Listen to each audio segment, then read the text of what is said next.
Hello and welcome to Path of Exile Necropolis League.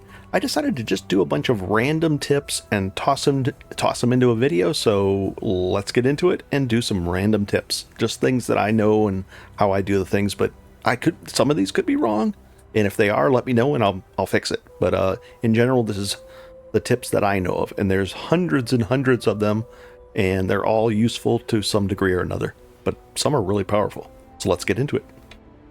For this next tip, you'll find yourself in a situation where you want more flexibility with the color types of the sockets on items. And an Omen of Blanching will do just that. It'll roll 1 to 3 of the sockets as white, which means you can put a blue, red, or green gem in that socket. And you just use a chromatic orb, and we're going to use this. Now the thing is, this costs 30 to 40 chaos and in this current league. So we're going to use this to get a roll on it. So let's see what happens here. Nice. That worked out perfectly for us. Now the other thing is, if you use it again, you can't use it again in this same area. So I was in my hideout and I rolled one time, and then I went to use it again and it didn't work. So I had to come over here. Now if I go back to my hideout, it may work again, or the hideout would have to be reset. But now that worked. I'm happy with this setup. So now I can go put all these in there. So now I can put either this one or this one in here. Pretty cool. Another trick, if you ever want to clear what's in your text up there, you can just type clear. That's nice. And then you can also type /hideout, and it'll go back to your hideout without walking over there.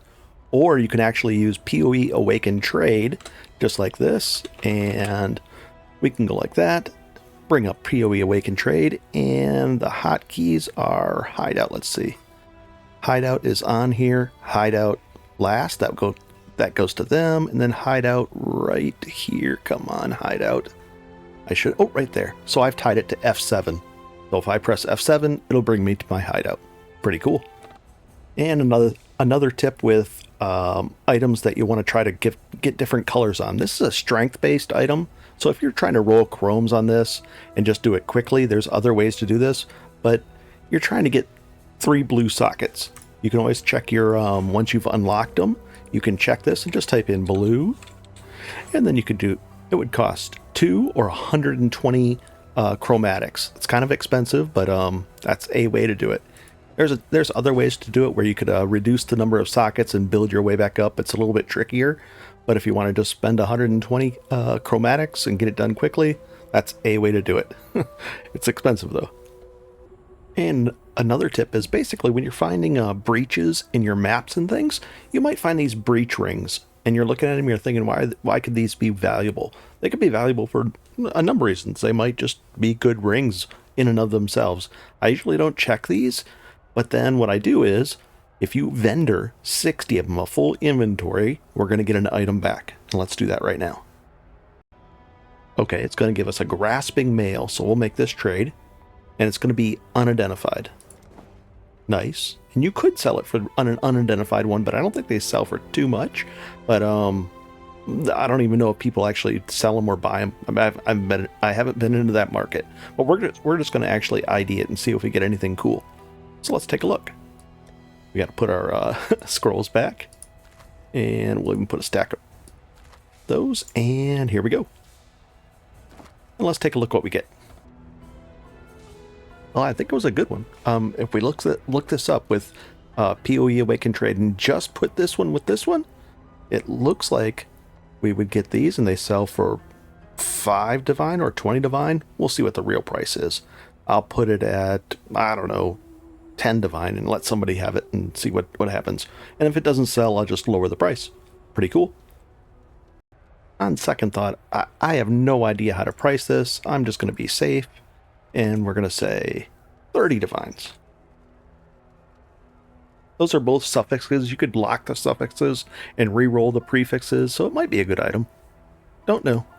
But we'll start out above them, and then we'll work our price down. And it might sell for 3k or 3 divine, but who knows? But that way, I don't want to sell it for too cheap. Pretty cool. Another weird trick, if you go like this and you press enter, let's say you ask somebody for a deal, right? And then you press enter and you want to find out, where they are. If you type in let's see if we can actually do it correctly, who is in a space, it'll actually tell you their level, who they're a champion, and what and where they're at. Are they in their hideout, or maybe they're in a map? So if you message somebody for a sale and they're in the labyrinth, you can tell, and you're like, you could even say, hey, I notice you're in the labyrinth, we could do the trade later. And just as a neat thing to find out if they're busy or not, or whatever it may be. I hope that helps. Another random tip that hopefully didn't get overlooked, but this league, at the very bottom of your input section, you can actually bind a key to use a portal. So now, with your portals in your inventory, you can just bind a key, press it, and it makes a portal. I can't make a portal to my hideout in here, but you get the point. Pretty cool. Another thing that can be overlooked, if you have way too many buffs, you have a second set of them down here, a whole second set of keybinds, and you could do it that way by holding down Control, and it'll show you all these. But there's another way to do something. If we left click on here and then hold down Control on any of these, you can just right click and turn these on and off just from here if you wanted to buff up that way. You could do it that way as well. Pretty cool. Here's another random thing. Let's say you have a diamond flask on and you have an onslaught flask. Okay, see those second the second thing, there's a prefix and a suffix. If I hold down Alt, it says prefix and suffix. Well, you might not know, but you can't stack these in the suffixes, and by that I mean you can't have attack speed and attack speed on both of these. You could, but when you fire them off, they're going to get overwritten and you'll only get the benefits of one of them. So you can't just do attack speed across the board here. It just wouldn't work.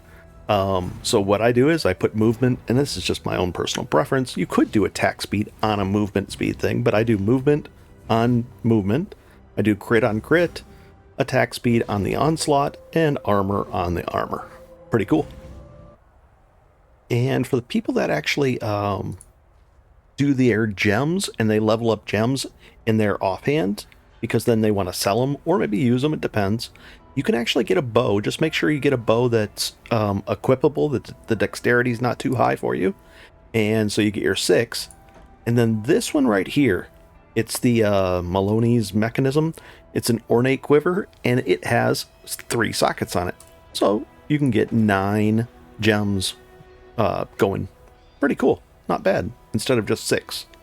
Pretty cool. And you can make a lot of money if you look around for gems that are, just undervalued or a little bit under leveled, and you can level them up and then sell them for the, once they get to their top levels. It's really cool. Hope that helps. Nice.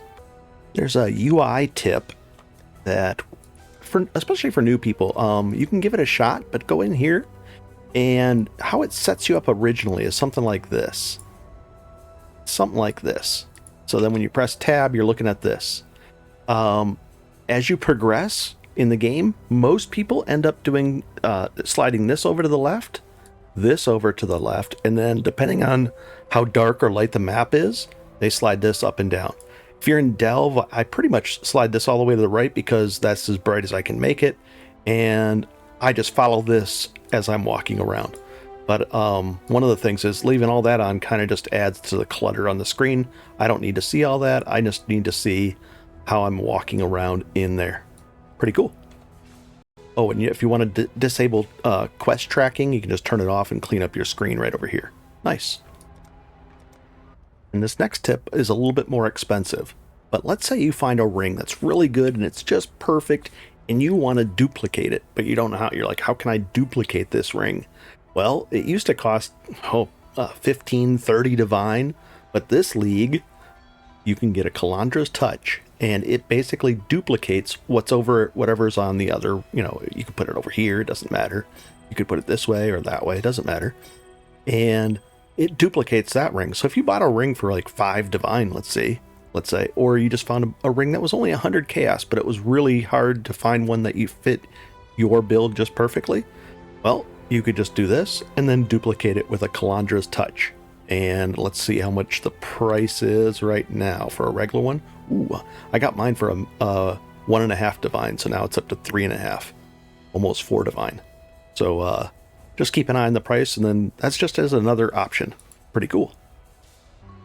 Also, I don't know how overlooked this is, but this is a pretty neat belt. The range on it, the regen and the mana regen, is pretty wide. So you can get a belt that goes from 200 to 350 life per second, and the mana regen from 8 to 10. So it's pretty wide range. But what it does is it actually gives me a 40% increased armor while not ignited, frozen, or shocked. And if we team that up with right here, 1 second. If we team that up with Purity of Elements, which is right there, if I hold down Alt, I'm never frozen, chilled, shocked, any of those things, or ignited or sapped. So it's really, really nice. So this adds a lot of armor. Not only that, but if you can get it double corrupted with the implicits at the top, if you search for one of those, it's going to be more expensive, but it adds to life. And then whenever my flasks are going, it adds critical strike chance too. So it's pretty cool. And it's got some life on it. And what else? The downside is -16 to all my resistances. So it could be as bad as -25. But I'm okay with my resistances, so I just throw it on there. And it's a fun belt. Not bad at all. And let's see what it does to the armor. Let's find out. I haven't actually looked. 9,000 armor. Now I take this off. We're at 7,700. 93. 1,600 armor from that belt. Can you imagine if you just had a belt that said 1,600 armor? That would be pretty nice. That's just another option for you.